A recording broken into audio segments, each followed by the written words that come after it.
ano? Look, ha? You wanna go left? Pull left. You're gonna go left. You wanna go right? Pull right. Okay?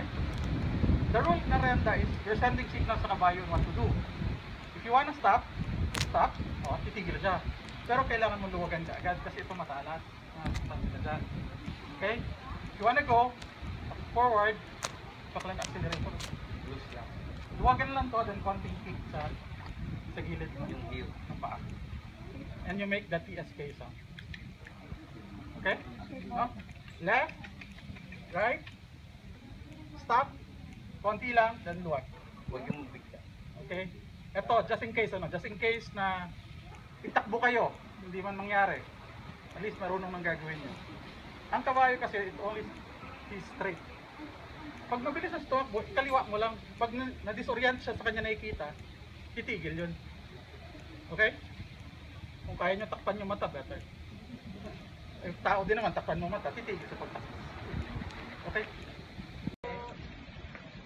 So, sinong unang gusto mag-ride?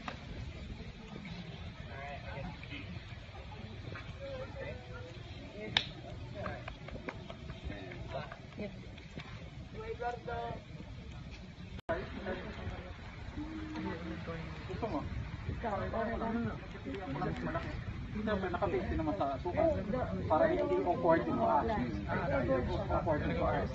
Tapos ito, Pull mo ba? Punta ba sa line? Sige pa. Wala baka nasatukan ko yung leg niya. Hindi naman. relax lang. Parang ma-adjust ka lang.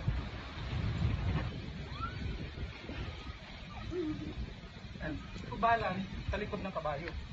At now you know how to balance sa likod ng kabayo. Relax lang, relax. Balance mo sa baba palagi. Weight mo sa paa. Weight sa paa, weight sa paa. Okay. Twist your arm.